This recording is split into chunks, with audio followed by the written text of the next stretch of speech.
I had homebrewed a modified inverted V 40-meter antenna to fit in the limited space in my compound. Yesterday I could hear a view station from the north at nearly 2000 km from here, loud and clear on 20 meter. But the built-in antenna tuner in my radio would not tune for 20 meter as expected, being second harmonic of 40 meter and not an odd number harmonic like 15 meter. So I thought of adding a 20 meter dipole as a fan dipole antenna on the same feed line. I could bring down the 40 meter antenna quickly as I had a pulley like mechanism using nylon threads into a hole near the top of the 6 meter GI pipe used as the mast. Instead of de-soldering the SO239 joint, I thought of adding 5 meter of insulated 2.5 square millimeter copper wire on either side of the feed point after removing the insulation of the existing antenna a few centimeters from the feed point. That lazy method was chosen to avoid resoldering the SO239 joint, which sometimes result in dry solder even with my 65 watt soldering iron. But things did not turn out to be so easy for me. Murphy's law came into play soon.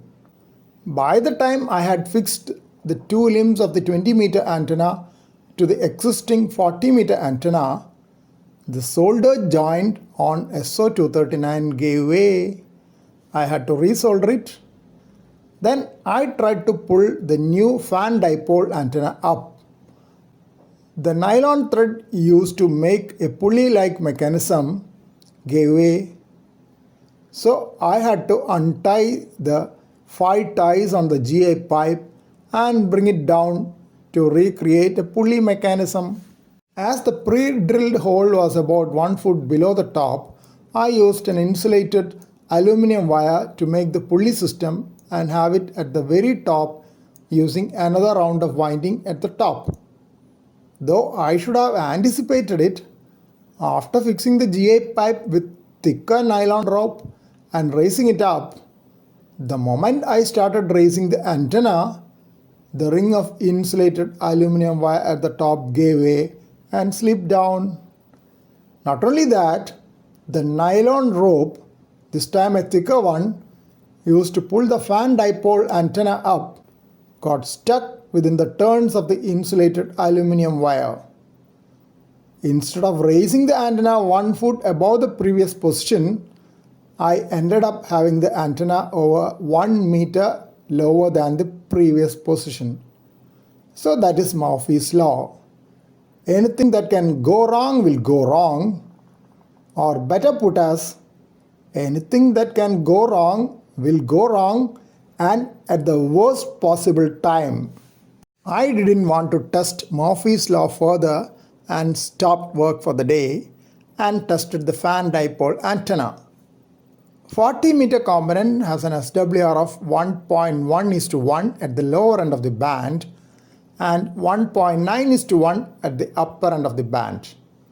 On 15 meter, the values are 1.6:1 and 1.8:1. The ratios were the other way around on 20 meter with 3:1 at lower end of the band and 2:1 at the upper end of the band. I could hear some stations on 20 meter after the antenna experiment, but I was not able to work any station on 20 meter, though the built-in antenna tuner in my radio is able to tune it well. On 40 meter, I am continuing to work stations and today's distance record was 1000 km, almost twice that of previous personal record, probably because of better band condition as the antenna was lower. I am yet to work any station on 15 meter either.